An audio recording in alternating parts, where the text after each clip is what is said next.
Bueno, ¿qué tal? Vamos a continuar con nuestro taller de oración, cuyo objetivo es reconocer la presencia de Dios en el espesor de la vida.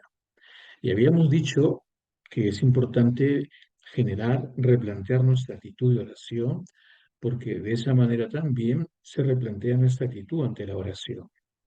Habíamos dicho también que la oración es el alma de la vida religiosa. Desaparece la oración, se cae la vida, la vida religiosa, definitivamente. Y también lo que hemos visto en la siguiente toma, que es importante pasar de la dispersión al recogimiento. Pasar de la dispersión al recogimiento es toda una actitud, ¿verdad? Eso es lo que hemos trabajado en la segunda toma. Y ahora, en este tercer momento, pues teniendo claridad en lo que es el recogimiento, es cuando la persona es tocada profundamente por Dios, por el Señor, por ese misterio trascendente, cuando la persona vive esa experiencia de recogimiento, podría decirse que se coloca delante de esa presencia del Señor. Entonces, voy a presentarles algunas láminas que ojalá les ayude, ¿no? Bien, entonces, ¿qué tendríamos que decir sobre esto? Una vida puesta en la presencia de Dios. ¿Qué significa esta actitud de estar en esa presencia de Dios? ¿No?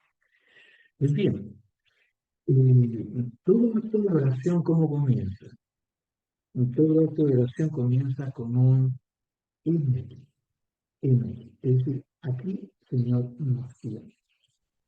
Estas palabras a quién se dirigen? Están dirigidas a esa realidad invisible con la que el que ora quiere comunicarse. Como ustedes recuerdan, los maestros de la vida espiritual dicen que hay que comenzar por ponerse en la presencia de Dios. Cuando hacemos ejercicios espirituales, comenzamos así, ¿verdad?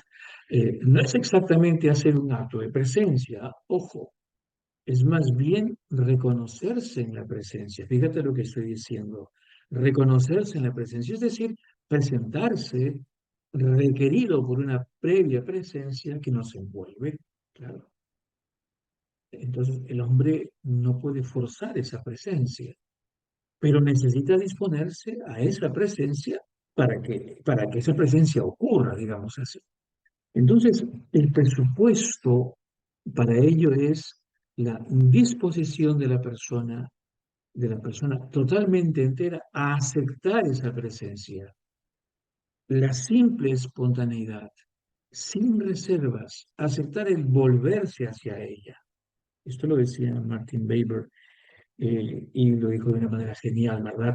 Es decir, quien no está presente, dice Martin Weber, quien no está presente no puede percibir la presencia, no puede percibir presencia alguna. La actitud expresada en todas estas fórmulas no se agota, ojo, en el simple exponerse a una mirada. Entonces, indican que el sujeto que la adopta vive frente a la realidad, esa realidad misteriosa, en la actitud de la oración interpersonal. ¿Ok? Eh, Esto es también muy importante, ¿no? Delante de esa actitud interpersonal. O sea, el misterio no es para él objeto de ninguna de sus facultades. Es más, es una presencia personal que transforma el ejercicio de todas ellas y confiere nuestro valor a todos sus actos, a todos los actos. O sea, quien ha experimentado lo que es vivir en relación interpersonal con una persona, yo creo que puede entender lo que significa vivir en el estado de gracia de la relación y la presencia con la realidad divina. Entonces, desde ese estado de gracia, la vida toda y la misma naturaleza realmente se transfigura, ¿no? Entonces, es vivir, digamos así, en ese estado, ¿no? En ese estado de presencia realmente no significa ver visiones, por si acaso, pero sí escuchar ecos, rumores del más allá, donde el hombre encerrada en sí, o el hombre disipado no oye más que su propia voz o el ruido de las cosas. Es descubrir en la realidad y en la vida las huellas, eh, pues, de una presencia que las ha dejado, ¿no? Vestidas de su hermosura, por decirlo así.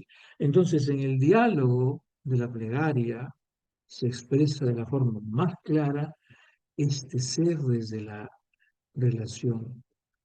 Pero el hombre, ojo, en actitud de oración, no necesita hablar para estar en diálogo. Desde ella toca su vida esta presencia y la vida se convierte en un acto de un profundo reconocimiento y, digamos así, de una profunda respuesta. Entonces, ¿qué significa vivir en esa presencia? No significa ver visiones, por si acaso. Se trata de qué? De escuchar los ecos, los rumores de ese más allá, donde el hombre disipado en el más allá o encerrado no oye, ¿verdad? Y lo que no oye, o sea, ¿por qué? Porque el hombre disipado lo que oye es su propia voz o el río de las cosas. Entonces es descubrir en la realidad y en la vida las huellas de una presencia que las ha dejado vestidas de hermosura. Eso es lo que sintió María Magdalena, esa voz que decía María, donde reconoce su nombre. Esta palabra es una palabra hermosa que se traduce en un diálogo, traduce el diálogo en plegaria, ¿no? Entonces, se genera ese diálogo, el hombre está en esa actitud de oración, pues cuando uno está en una actitud de oración, yo no necesito hablar para estar en ese tipo de diálogo. Toda su vida se convierte en un acto de un profundo reconocimiento que me lleva ciertamente a una respuesta. Pues bien, desde esa presencia del Señor vamos a entender claramente esa luz, esa verdad, esa confianza que brota del Señor. Pues bien, queridas hermanas y hermanos, dejamos este punto, ahora podemos entender mejor lo que significa es estar en la presencia de Dios, pero para que eso sea verdad, es importante pasar de la dispersión, ¿verdad? Pasar de la dispersión a esa presencia del Señor, pasar de esa dispersión al recogimiento. Por eso hay que tener claridad en la actitud de la oración, porque la actitud de oración genera una vida religiosa, una vida cristiana a tono con lo que el Señor quiere de nosotros. De lo que se trata, a fin de cuentas, es presentarles estos medios, simplemente criterio de discernimiento para reconocer esa presencia en el espesor de la vida.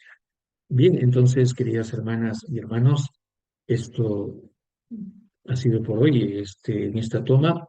Luego vamos a entrar en otra dinámica de luz, de verdad, de confianza, que es una actitud muy importante también para la oración. Entonces, hasta otro momento. Chao.